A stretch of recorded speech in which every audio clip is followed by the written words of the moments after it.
On se retrouve donc pour cette revue de presse de l'économie.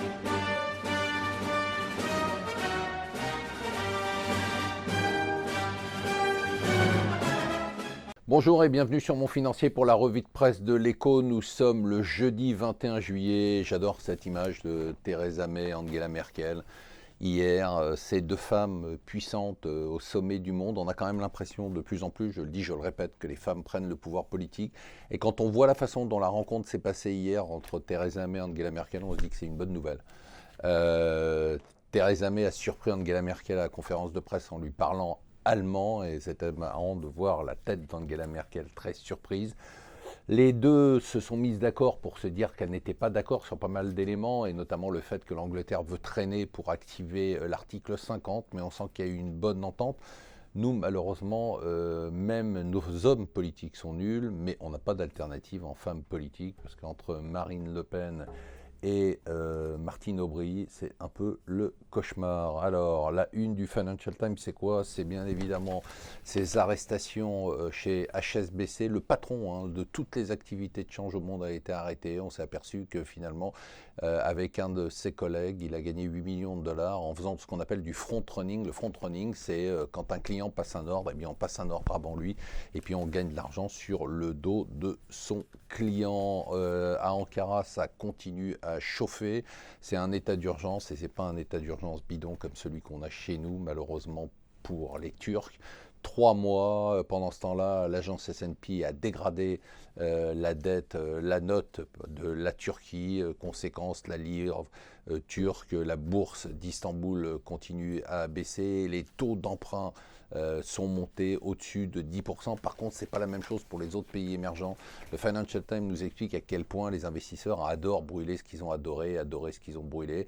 Et là, ils adorent à nouveau les pays émergents. Ils sont en train d'acheter à tour de bras des obligations qui payent des rendements certes plus élevés que ce qu'on peut trouver dans les pays développés. Dans cette frénésie à la course au rendement en période de taux zéro ou taux négatif, les pays émergents apportent des taux d'intérêt qui sont à nouveau attractifs pour les investisseurs. Toujours cet instinct grégaire, Cocorico, même si c'est un Français de Londres, ça reste un Français. PIMCO, vous savez, ce géant de la gestion obligataire que Bill Gross avait quitté il y a quelques années, eh bien, a engagé Emmanuel Roman. Emmanuel Roman, c'est un Français de Londres qui a cartonné dans le métier des hedge funds. Très impressionnant, j'ai envie de dire très bluffant, alors qu'on a une pluie de procès, d'amendes, de provisions juridiques pour Volkswagen. Malgré tout ça, eh bien Volkswagen hier a sorti des résultats impressionnants, 5,3 milliards de profits pour le semestre. C'était nettement plus que ce que les analystes attendaient. Alors ouais, ça y est, on a fini cette mascarade. Le résidu de la sous-loi El Khomri, la loi dite du travail, va enfin passer grâce au 49.3 et on ne va plus en parler. Ça, c'est la bonne nouvelle. Les Échos nous disent qu'est-ce qui reste de cette loi. Il n'en reste pas grand-chose, même si les Échos insistent sur quelques éléments qui seraient assez positifs pour les entreprises. Et enfin, on commence à comprendre la stratégie de Trump avec la Convention. La Convention est l'illustration du fait que le parti est très divisé. Les grands du parti ne viennent pas à la Convention, ce qui est extrêmement rare. On voit que Trump n'a aucun soutien au sein des dirigeants du parti, ou très peu de soutien. Et finalement, il sait qu'il ne peut pas fédérer autour de lui, donc il est en train de transformer l'élection américaine en référendum pour ou contre Clinton, et Clinton n'est pas populaire. Donc en fait, il fait oublier lui-même sa propre candidature pour la transformer en référendum. Et à ce jeu-là, il arrive à fédérer les républicains, non pas autour de lui, mais contre Hillary Clinton.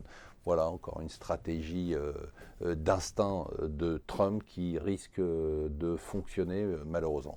Voilà, restez avec nous sur Mon Financier pour une journée toujours de hausse sur les marchés avec un dollar qui continue lui aussi à progresser.